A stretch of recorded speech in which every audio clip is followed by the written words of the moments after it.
पाकिस्तान पर टीटीपी के हमले लगातार जारी हैं। एक के बाद एक आतंकी हमलों से टीटीपी ने पाकिस्तान को दहला रखा है और अब टीटीपी ने एक बार फिर से पाकिस्तान पर प्रचंड प्रहार किया है।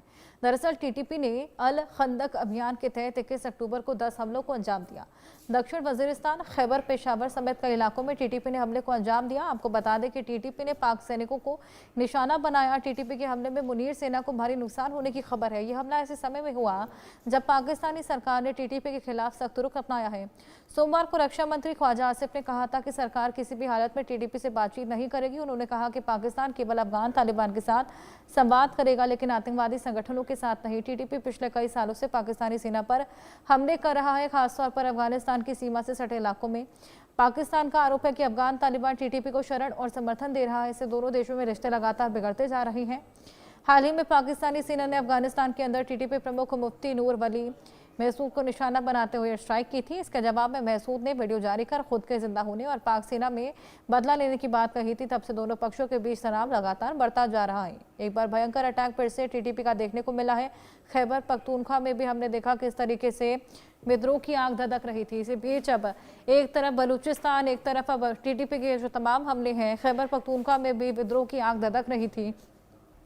साफ बताता है कितना ज्यादा आंतरिक कला इस वक्त पाकिस्तान में बढ़ा हुआ है। किस तरीके से आए दिन वहां पर अटैक देखने को मिल रहे हैं। पाकिस्तानी सैनिकों को खदेड़ा जाता है, पाकिस्तानी सैनिकों को निशाना बनाया जाता है, उनके व्हीकल्स को निशाना बनाकर ये तमाम हमले बोले जाते हैं। अब पाकिस्तान पर किस तरीके से टीटीपी ने प्रचंड प्रहार किया है, आइए ग्राफिक्स के माध्यम से आपको ये तमाम जानकारियां देने की कोशिश करें। लगातार हम देख रहे हैं कि हमले किए जाते हैं, आईईडी ब्लास्ट किए जाते हैं, मैग्नेटिक ब्लास्ट किए जाते हैं। बाकायदा उसका एक वीडियो जारी करके एक सबूत भी पेश किया जाता है, जो कि साफ बताता है कि यहाँ पर टीटीपी किस तरीके से अपना दमखम लगातार दिखा रहा है। टीटीपी का अल खंदक अभियान अब शुरू हो चला है। पाकिस्तान पर यह प्रचंड प्रहार टीटीपी का, जहां पर यह अभियान की शुरुआत 21 अक्टूबर को टीटीपी ने 10 हमलों को अंजाम दिया था और ये महज एक दिन में 10 हमले देखे गए थे। हालांकि इससे अलावा भी तमाम ऐसे और हमले हैं जो कि लगातार टीटीपी करता आ रहा है। दक्षिण वजीरिस्तान, खैबर पेशावर समेत कई ऐसे इलाके जहां पर लगातार हमले देखे जा रहे हैं। और दक्षिण वजीरिस्तान में पाकिस्तानी सेना पर यह बेहद बड़ा हमला हुआ है। ये बेहद बड़ा हमला टीटीपी ने पाक सैनिकों को जिसमें निशाना बनाया है। इसके अलावा भी हमने देखा कि तमाम हमले यहाँ पर किए जा रहे हैं। उनके व्हीकल्स को निशाना बनाकर यहाँ पर लगातार ये हमले किए जाते हैं। कभी आईईडी ब्लास्ट, कभी मैग्नेटिक ब्लास्ट। लंबे समय से टीटीपी पाकिस्तानी आर्मी पर ये हमले करता आ रहा है। ये 21 अक्टूबर को हमने आपको बताया कि 10 हमले किए हैं महज एक दिन के भीतर। अब आप अंदाजा लगाइए कि कितने दिनों से, कितने लंबे समय से ये लगातार प्रहार देखा जा रहा है। अफगानिस्तान की सीमा से लगे इलाकों में टीटीपी ने पाकिस्तान की मुश्किलों को बढ़ा दिया है। पाकिस्तान टीटीपी में तनाव लगातार बढ़ता जा रहा है। हालांकि एक बात जो निकलकर सामने आई है कि पाकिस्तानी सैनिक इन तमाम हमलों को रोकने में खासा नाकाम साबित हो रहे हैं। कहां कहां ये अटैक हुए, आइए ये भी आपको ग्राफिक्स के माध्यम से समझाएं। दक्षिण वजीरिस्तान, खैबर में अटैक देखने को मिले हैं। खैबर पख्तूनख्वा में भी आपने देखा था, आवाज बुलंद की गई थी तमाम लोगों के द्वारा। पेशावर और टांक में भी अटैक्स देखे गए हैं, जहां पर केवल पाकिस्तानी सैनिकों को ही निशाना बनाया जाता है। और इसके अलावा आपको बताएं, बाजौर और बन्नू भी दो ऐसी जगह है जहां पर ये अटैक लगातार देखे जा रहे हैं। इसके अलावा जो जगह है वहां पर बीएलए लगातार प्रहार बरसा रहा है, यानी कि एक तरफा नहीं, दो तरफा नहीं, कई तरफा पाकिस्तान घिरा हुआ नजर आ रहा है। अब इसको लेकर और बातचीत करेंगे। हमारे साथ हमारे दो खास मेहमान, मोहम्मद अली शाह जो कि डिफेंस एक्सपर्ट हैं और संजीव श्रीवास्तव विदेश मामलों के जानकार हमारे साथ जुड़ गए हैं। बहुत स्वागत है आप दोनों का। संजीव जी, सबसे पहले मैं आपके पास आऊंगी। कई तरफा पाकिस्तान घिरा हुआ नजर आ रहा है। कभी टीटीपी हमला करता है, कभी बीएलए हमला करता है, लेकिन उसके बावजूद पाकिस्तान आंतरिक कलह सुलटाने की जगह अफगानिस्तान पर हमले बोल रहा है।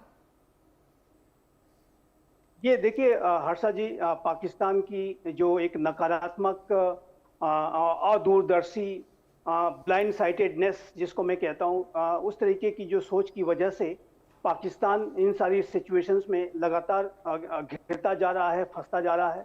और ये जो पूरा जो संकट है, उसके जो रेजोल्यूशन की दूर दूर तक संभावनाएं नहीं दिखाई देती। उसका कारण बहुत स्पष्ट है। जैसा कि मैंने कहा कि पाकिस्तान की जो सोच है वो इन सारे इश्यूज को लेकर के नेगेटिव है, नकारात्मक है।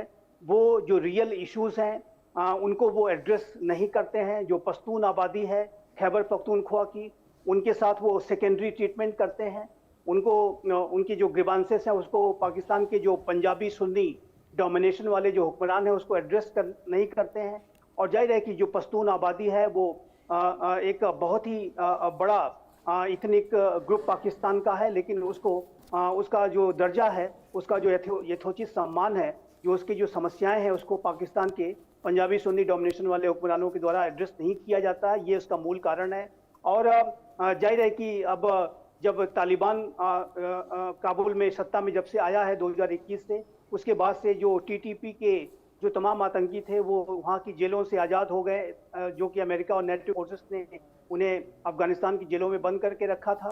तो अब टीटीपी नामक जो संगठन है, जो कि तालिबान का ही सिस्टर ऑर्गेनाइजेशन है, वो खैबर पख्तूनख्वा की तरफ वो सारे जो आतंकी थे वो आ गए और उन्होंने वहाँ पर हमले करना शुरू कर दिया है। और टीटीपी के बारे में एक बात बहुत स्पष्ट है कि टीटीपी की जो मंशा है वो पूरे पाकिस्तान पर शासन करने की है। वो सिर्फ खैबर पख्तूनख्वा तक सीमित नहीं रहना चाहते, वो पूरे पाकिस्तान में कट्टर शरिया लॉ को लागू करते हुए उसी तरीके का शासन स्थापित करना चाहते हैं जैसा कि तालिबान ने अफगानिस्तान में किया है। और वो जाहिर है कि पूरे पाकिस्तान का तालिबानाइजेशन करने की उनकी मंशा है।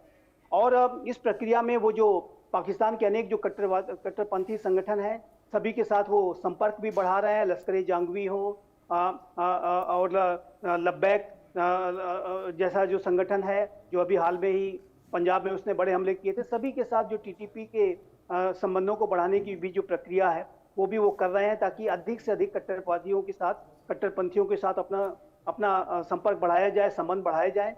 और पाकिस्तान की सेना और पाकिस्तान की जो पुलिस फोर्सेस हैं वो टीटीपी के सबसे बड़े निशाने पर रहती है। और अभी आप देखिए तो उन्होंने सेना पर हमले करते हुए इतनी बड़ी कैजुअलिटी को किया है। 20 से भी ज़्यादा के लोगों के मारे जाने की, सैनिकों के मारे जाने की खबर है। और लगातार इस तरीके के हमले मेरे असेसमेंट के मुताबिक अभी टीटीपी आगे भी जारी रखेगा।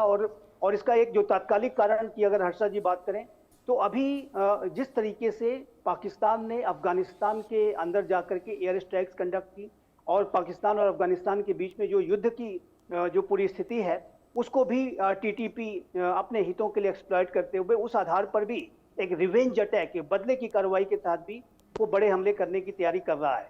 और अभी हमने ये भी देखा था कि जो पाकिस्तान के द्वारा जो अपनी ही जो आबादी खैबर पख्तूनख्वा के ऊपर लेजर गाइडेड बॉम्ब्स गिराए गए, GF-17 जैसे फाइटर जेट्स से अपने ही आवाम के ऊपर पाकिस्तान ने मिसाइलें दागी। तो ये जो पूरी पाकिस्तान के द्वारा जो अपने लोगों का इल ट्रीटमेंट, मिस ट्रीटमेंट और अफगानिस्तान के क्या जो सबऑर्डिनेशन को करने की उनकी मंशा रहती है, पश्तूनों के साथ जो सेकेंडरी ट्रीटमेंट रहता है, वो इसका कारण है। और एक बात अंत में आपकी सवाल के जवाब में अवश्य कहूंगा कि जो डूरंड लाइन है, वो डूरंड लाइन को ये तालिबान की सरकार भी नहीं मानती है। और डूरंड लाइन पर बाड़ लगाने को लेकर के अफगानिस्तान और पाकिस्तान के बीच में गहरे मतभेद हैं। तालिबान की सरकार तो नहीं ही मानती है, अफगानिस्तान की किसी भी सरकार ने कभी भी डूरंड लाइन को मान्यता नहीं दी। तो अनेक ऐसे जो जटिल विषय हैं उसको पाकिस्तान जब तक एड्रेस नहीं करेगा। अफगान शरणार्थियों का भी एक विषय है। तमाम जो बड़ी लाखों की संख्या में अफगान शरणार्थी जो पाकिस्तान में हैं, उनको पाकिस्तान जिस तरीके से भेड़ बकरियों की तरीके से डिपोर्ट करने की कोशिश करता है, उनको जो है टॉर्चर करता है, उनको हर तरीके से उनको बाहर भगाने की कोशिश करता है, वो भी टीटीपी उसको भी एक्सप्लॉइट करता है। और जो पश्तूनों का जो गुस्सा है, जो असंतोष है, उसको एक्सप्लॉइट करते हुए बिल्कुल वो लगातार दिखने भी लगा है। संजीव जी, जिस तरीके से हमले लगातार बढ़ते चले जा रहे हैं, इसी बीच हम एक पैटर्न भी ऑब्जर्व करते हैं कि पाकिस्तानी सैनिक जिनको खदेड़ा जाता है वो फिलहाल किसी भी क्षति ना होने की बात करते हुए नजर आते हैं, लेकिन बाकायदा टीटीपी और बीएलए इनको लेकर एक वीडियो जारी करके ये सबूत पेश करता है ताकि ये किसी भी तरह की जो क्षति हुई है उसको एक्सेप्ट तो करेंगे नहीं, लेकिन उनका असली चेहरा उनको दिखाया जा सके। मोहम्मद अली शाह जी। बिल्कुल हर्षा जी, देखिए पाकिस्तान कभी कबूलेगा नहीं कि उसके अंदर कितनी कैजुअलिटी हो रही है, कितना नुकसान हो रहा है। अल्टीमेटली अगर आप देखें जितने भी आतंकी संगठन हैं सबकी जड़ें जुड़ी हुई हैं पाकिस्तान से। पाकिस्तान की फौज, पाकिस्तान की सरकार उनको बढ़ावा देती है। चाहे टीटीपी हो, टीटीपी ने अभी पाकिस्तान के मिनिस्टर ने पार्लियामेंट में, पाकिस्तान के पार्लियामेंट में खुद बोला है क्या जरूरत थी हमको मुजाहिद पैदा करने की, आज की तारीख में वही मुजाहिद हमारे पे भारी पड़ गए हैं। तो उसामा बिन लादेन कहां पर पाया गया था? उसामा बिन लादेन पाकिस्तान में पाया गया था। मौलाना मसूद अजहर, हाफिज सईद, जैश ए मोहम्मद, लश्कर तैयबा, ऐसे संगठन ऐसे लोगों को ये आतंकी मानते ही नहीं है पाकिस्तानी। ये मसला ये है। ऑप सिंदूर में हम दुनिया ने देखा, ऑप सिंदूर में जब हमने 9 आतंकी ठिकानों को ठिकाने लगाया, हमने ध्वस्त किया, पाकिस्तान की सेना वर्दी में इनके जनाजे पे, आतंकियों के जनाजे पे फातिहा पढ़ने आई थी वर्दी में, और आंसू बहा रही थी। तो बेसिकली पाकिस्तान ने अपना गड्ढा खुद खोदा है, अपनी कब्र खुद खोदी है। और यही सी बात का तो दुख है, इनको एहसास नहीं है इस बात का। ये खुद क्या कर रहे हैं इनको एहसास है ही नहीं है। ये they on a self destructive mode. ये बाघ बेच रहे हैं चीन को गधे के माफिक। ये भिखारिया कटोरा लेकर दर बदर घूम रहे हैं, इसलिए आज की तारीख में ये इस स्तर पर है पाकिस्तान, क्योंकि इनको एहसास नहीं हुआ कि कब इन्होंने खुद ही कब्र खोदी अपनी। तो जितनी भी टीटी के पीपी के आपने हमले बताए हैं, ये पाकिस्तान खुद जिम्मेदार है। अल्टीमेटली आप बैल मुझे मार घूम फिर के इन्होंने अपने आप पे ही हमले करवाए हैं। पाकिस्तान एक ऐसा वाहिद मुल्क है जिसे पिटने का बड़ा शौक है कि भाई मेरे को पीटो, मेरे को मजा आ रहा है पिटने में, और पीटो। जंग हारने के बाद कभी सुना है आपने? मजाइया बात होगी। जंग हारने के बाद अपना प्रमोशन कर देते हैं उनके chief of army staff. Field marshal Asif Munir इतना बड़ा फेलियर है, और यही काम किया था जनरल अयूब खान ने, अपने आप को फील्ड मार्शल घोषित किया था, वो भी जंग हारने के बाद। तो ये मार खाके भी सुधरते नहीं है। कुत्ते की दुम हम कभी सीधी होती नहीं है, हमेशा टेढ़ी की टेढ़ी रहेगी। तो अब पाकिस्तान की जो आवाम है, उनकी जनता है, वो तो मासूम है, भोले बाले हैं। इनकी सरकार, इनकी लीडरान, इनकी मिलिट्री उनको डुबा रही है। और इसका अल्टीमेटली क्या होगा ना, पाकिस्तान खुद बिखरने वाला है बहुत जल्दी। इनको एहसास भी नहीं होगा। जैसे 71 में हमने ईस्ट पाकिस्तान को बांग्लादेश में कर दिया था ना, कन्वर्ट, लिबरेशन ऑफ बांग्लादेश, इनके 2 टुकड़े किए थे। इस बार 4 या 5 टुकड़े होंगे। पीओके में आप देखिए क्या हाल हो रहा है, वहां प्रोटेस्ट हो रही है, प्रदर्शन हो रहे हैं। बलूचिस्तान में बलूचिस्तान लिबरेशन आर्मी इनको परेशान कर रही है। ये इनको ना जीना हराम हो गया इनका। जी बिल्कुल, यहाँ पर कुछ भी नहीं कर पा रहे हैं, पूरी तरीके से नाकाम नजर आ रहे हैं पाकिस्तानी सैनिक, और खामियाजा भी खुद ही भुगत रहे हैं। संजीव जी, मैं आपके पास आऊंगी।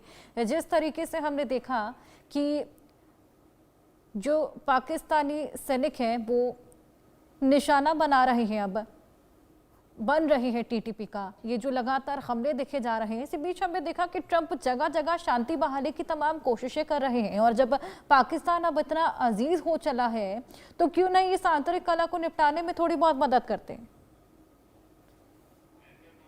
जी देखिए, राष्ट्रपति डोनाल्ड ट्रंप दावे तो बड़े बड़े करते हैं, लेकिन ये जो पाकिस्तान की कड़वी सच्चाइयां हैं, जैसा कि आपने बहुत अच्छा प्रश्न उठाया, इसको वो क्यों नहीं एड्रेस कर रहे हैं।